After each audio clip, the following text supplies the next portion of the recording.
G'day folks, Scott here. Today I'm reviewing Mother. Mother is directed by Darren Aronofsky, stars Jennifer Lawrence and Javier Bardem. I presume that's how you pronounce his name. This is an interesting movie for me to review and to recommend based on the fact that this will be a very divisive film that you're either going to love or you're going to hate based on your taste in movies. And by that I mean this movie I think is going to draw a crowd who aren't expecting what they're going to get, what they're in for. It's marketed very heavily and it's got very widespread advertising, and that's cool and all, but this isn't a mainstream movie. I could see a lot of people who are like, oh, I like Jennifer Lawrence from the Hunger Games, and that Bardem guy was cool as the bad guy in Pirates of the Caribbean and in No Man's Country. I'm going to go see this movie. Those people are going to fucking hate this thing. Like, it's a bit intense.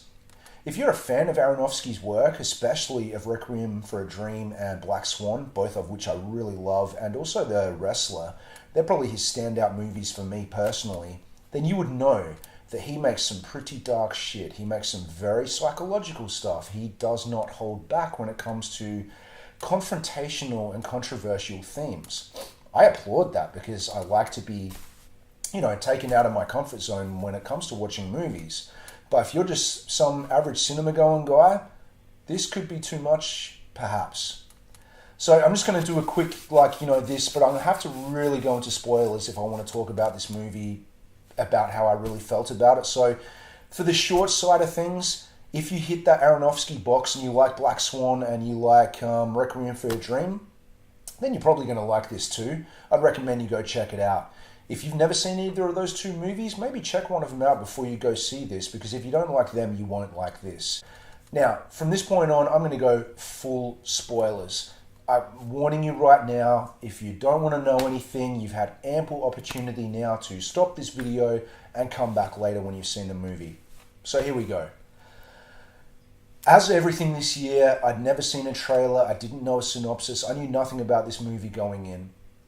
I watched all the trailers for it last night when I got home from the cinema, and I feel that the movie probably would have been... I'm glad I got to follow it and not know what was happening. The trailers, I wouldn't say gave everything away, but they certainly helped you in a linear fashion, knowing where it starts and where it goes, and to be able to follow and know what to expect. I knew nothing, so I found it very well paced because I was constantly guessing, but I found there was a lot of information in the movie that I really had to think about later on because I didn't have anything to latch onto. I was just being, propelled through this story, and there are a lot of little sort of story beats that happen through. There are very quick little minuscule things that happened that only on discussion with the movie with my wife after we saw it, which we had a lengthy discussion about this, trying to sort of absorb what we'd seen, was a lot of that stuff sort of came to light. And I'm like, yeah, okay. So if you've seen it, again, I'm spoiling everything here, so I hope you have. The general consensus in our interpretation is this is a metaphor for the Bible. Bardem's character is God. Jennifer Lawrence's character is the Earth, or Mother Earth. I didn't pick up on until we discussed it later that Ed Harris and Michelle Pfeiffer's character are Adam and Eve, and that's really strongly given away by the first night that Adam spends in that house before Eve shows up, where he's violently ill in the middle of the night, and Jennifer Lawrence has got out of bed and she wanders through the house to find out where her husband is. She hears vomiting and all this stuff coming from this guest room, and she goes in there and he's cuddling him, but he's helping him on the toilet while the guy vomits. And there's this open wound in his ribcage in the side there that Bardem covers up as soon as he sees her come into the room. And the very next morning, Michelle Pfeiffer's character shows up out of the blue. So, if we're going for the God theme here, obviously God has taken a rib out and created woman from that. Jennifer Lawrence, when she's taking Eve around the house, even makes notice of the fact that she was trying to create a paradise, obviously, harking back to the Garden of Eden. Their two sons, Adam and Eve's sons, show up. Clearly reference to Cain and Abel with the brutal fight they have and the fact that one kills the other. The references just keep going and going and going.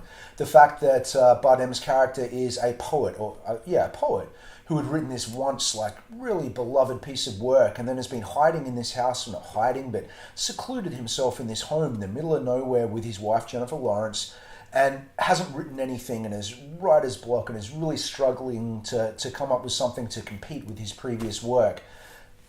there's a lot of references to her being his muse and her being his inspiration.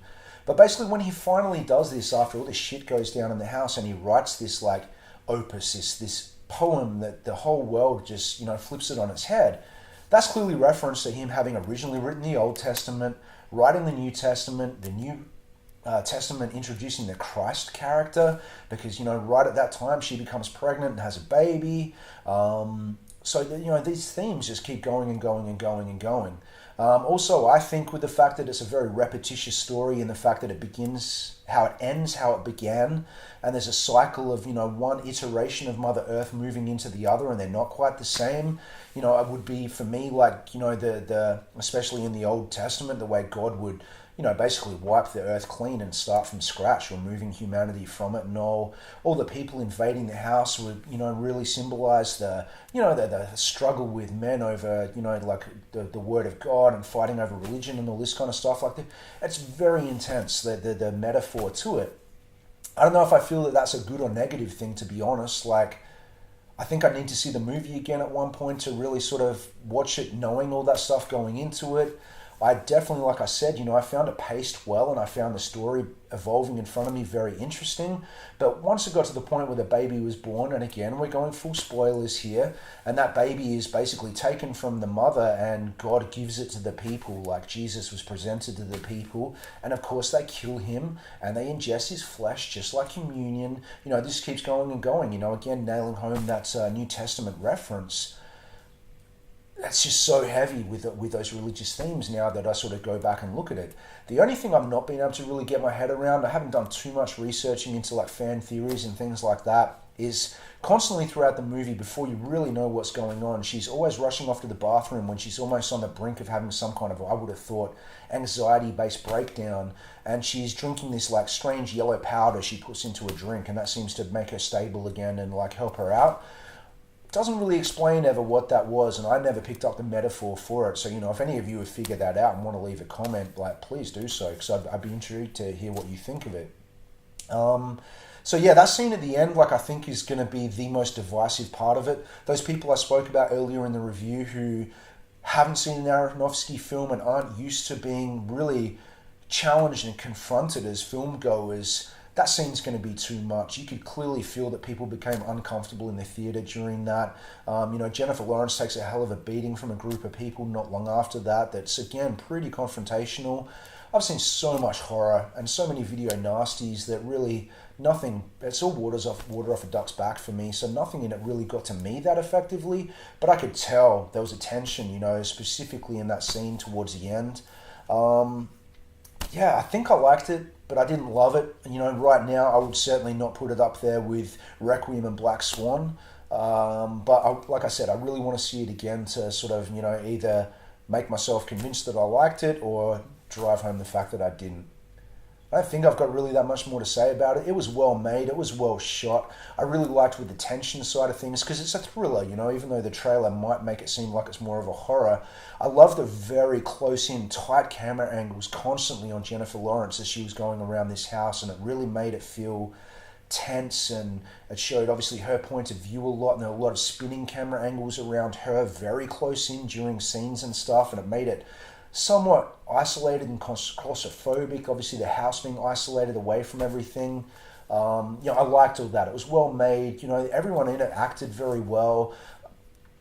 Good sound design, very little music, lots of silent, long, sequences. It was an interesting film. And yeah, I reckon that's all I've got.